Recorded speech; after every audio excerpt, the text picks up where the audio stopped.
خود کلوزه سرزن بسیار متبحری سانتروی دروازه یحیی برمیگردونه دوباره توپو به خود اشنایدر میرسونن پاس رو به عقب موقع به شوت زدن ارنست یک ضربه محکم و گل برای تیم آلمان روی ضربه فابیان ارنست رقم میخوره و جایی که ما قرار گرفتیم درست در پایین ما تماشاگران تیم ملی فوتبال آلمان هستن آلمانیایی که در ایران هستن و این تیم‌ها تشویق میکنند.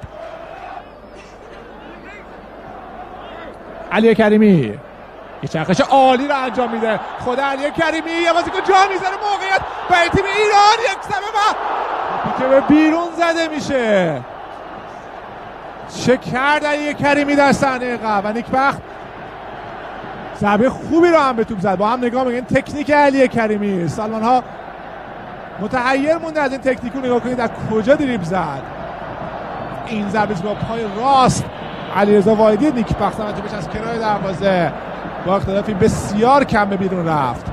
واسه خود دایستر تو برکت میاد بین 3-4 بازیکن میخواد عبور کنه پشت محوطه جریمه مقابل بازیکن آلمان هست اشنایدر اونجا شلوغ هست یک ضربه خطرناک از برن اشنایدر و توپی که از بالای دروازه این بازیکن به بیرون میزنه. جواد نکونا داره به سمت چپ حرکت خوب بازیکن تیم ایران نیکبخت حرکت رو آغاز کرده نیکبخت یه پاس به جلو میندازه روی دروازه موقعیت تیم ایران باز هم کورنر. میشایل بالاک میبره به سمت راست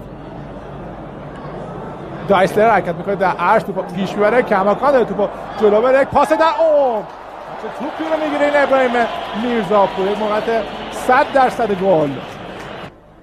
علی کریمی برای مهدوی کیا خود کریمی حرکت میکنه پا به توپ وارد محوطه جریمه میشه علی کریمی تو سر توپ میزنه واقعا عالیه این علی کریمی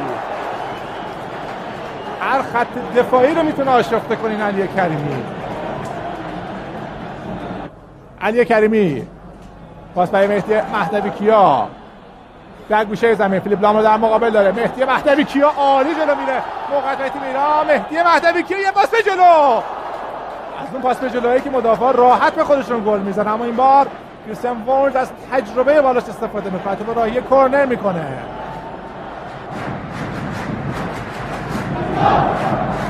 اما این کار انجام میشه علی کریمی رو به بیرون موقعیت ضربه زدن این ضربه از حسین کعبی توپ از بالای دروازه البته با اختلاف زیاد به بیرون میره. علی کریمی این بار دیگه نمیتونه دریبل بزنه اما مهدوی کیا هست اونجا مهدی مهدوی کیا سانت کوتاه روی دروازه یه دفعه ناقص یک ضربه محکم ضربه‌ای که محمد نصرتی زد و میتونست گل ملی به یاد ماندنی رو در کارنامه خودش ثبت کنه. مهدی مهدوی کیا سانت روی دروازه موقعیت عالی نزدیک به دروازه آلمان باز میشه که این بار ینس لمن تو با راهی کورنر کرد. نه اینکه از روی تعصب این مطلب بگیم واقعا شاید اگه تماشاگر بی‌طرف این مسابقه تماشاگر باشه این نکته رو قبول داشته که ایران در پاره از اوقات بسیار خوب کار کرده. یه سانت روی دروازه این ضربه سر و توپی که ابراهیم میرزاپور به خوبی راهی کورنر میکنه ضربه‌ای که بن شنایدر زد.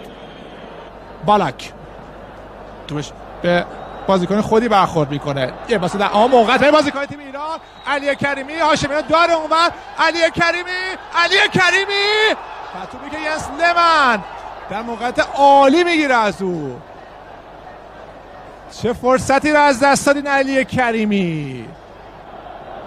مهدوی کیا سانتو روی دروازه بالاک برمیگردونه جواد نکونام پشت محوطه جریمه ضربه رو میزنه و توپی که ینس لمن راهی کورنر میکنه.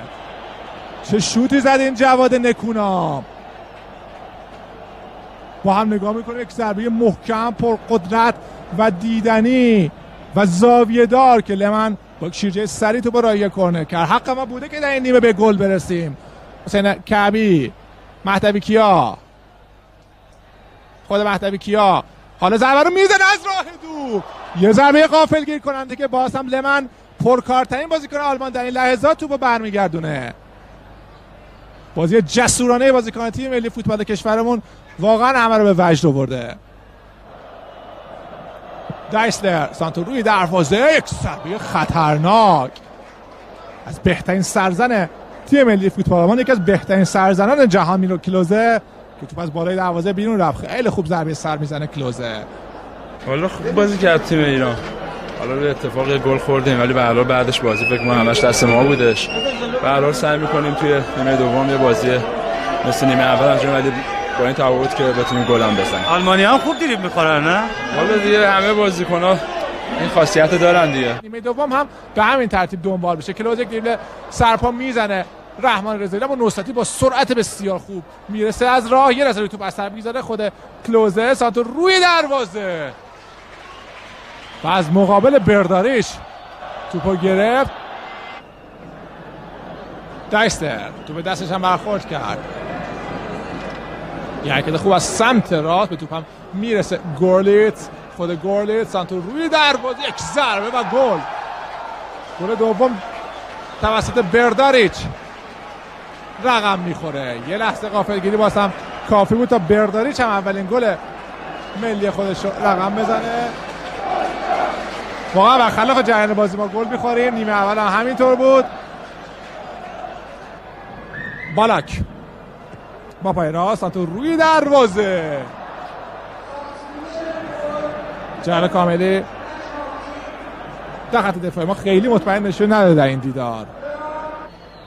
مهدوی کیا سانتو روی دروازه. بالاک برمیگردونه. عزیزی پشت محوطه جریمه. خداداد عزیزی پاس میده برای وحید هاشمیان. چرخه یک ضربه دیدنی روی خط دروازه. ینس لمن ضربه وحید هاشمیان رو میگیره. عصب درستو فرستاده میشه روی دروازه. یک ضربه سر دیدنی. این بار علوی بود که ضربه سر رو زد این بازیکن و ینس لمن توپو در اختیار گرفت. کورنر مهدی مهدوی کیا. این ضربه سر از محمد علوی و باز هم لمن توپو در اختیار گرفت. Bio jedan fantastičan nogometni spektakl. قبل از هر چیز عرض کنم که یک روز بسیار خوب و باشکوه فوتبال بود برای ایران. I ono što je najvažnije, mislim da je publika zaista uživala u ovoj utakmici koju smo odigrali i mi i njemačka reprezentacija. مهمتر از این که تماشاچیان من فکر کنم تونستن لذت ببرن، به ویژه در نیمه اول که ایران و آلمان خوب بازی کردن. Osobito dobra utakmica bilo prvo poluvreme. ایران و آلمان در نیمه اول همینجور گفتم میگه خوب بازی کردن. Gdje momčad Njemačke i Irana igrali zaista punom snagom. اینه که هر دو تیم میگه با تمام قوا تو نیمه اول ظاهر شدن. I ono što je meni najvažnije, pokazali smo da možemo igrati sa svakom momčadi. و برای من مهم این بود که ما ثابت کردیم که با هر حریف ما میتونیم بازی کنیم. I naravno da smo bili u najmanju ruku ravnopravni njemačkoj reprezentaciji. و حداقل میگه پا به پای آلمانو ما این بازی کردیم، حداقلش این بود. Stvorili smo dosta prilika. فرصت‌های زیادی هم برای گل ما خلق کردیم. I šteta što nismo jednu realizirali upravo zbog naših navijača, ovakvi fantastični koji niko na svijetu nema. و فقط میتونم حیف شد که اون فرصت‌ها به گل تبدیل نشد، لااقل برای این همه تماشاچی خوبی که واقعا تو دنیا بی‌نظیرن. بعد نیمه دوم به شکل بازی ما فرق کرد. حالا نمیدونم اونا بازیکن‌های کلیدی ما رو مهار کردن، چی شد که ما نتونستیم اون فشار نیمه اول رو آلمانیا بیاریم؟ طبیعی بود که نیمه دوم یه مقدار ریتم بازی به حساب وزن بازی کمتر بشه. Jer je bilo puno promjena s jedne i druge strane. چون هر دو تیم تعویضای زیادی انجام دادن. I teško onda bilo ponoviti onaj ritam kakav bio prvo poluvreme. واقعا مشکل بود که همون ریت یا همون فشار و سرعت ابتدای بازی رو دوباره تکرار کرد. بله. و در مورد بازی روز چهارشنبه با قطر چه صحبتی دارم؟ Naravno, ovo je bila jedna fantastična provjera. خب این یه بازی تدارکاتی بسیار خوب بود برای بازی با قطر. Pokazali smo da smo bolja momčad od Katara i sigurno uz ovakav angažman ja se ne bojim rezultata. و در این بازی واقعا نشون دادیم که از قطر خیلی بهتر هستیم و من از نظر نتیجه میگه هیچ واهمه‌ای ندارم.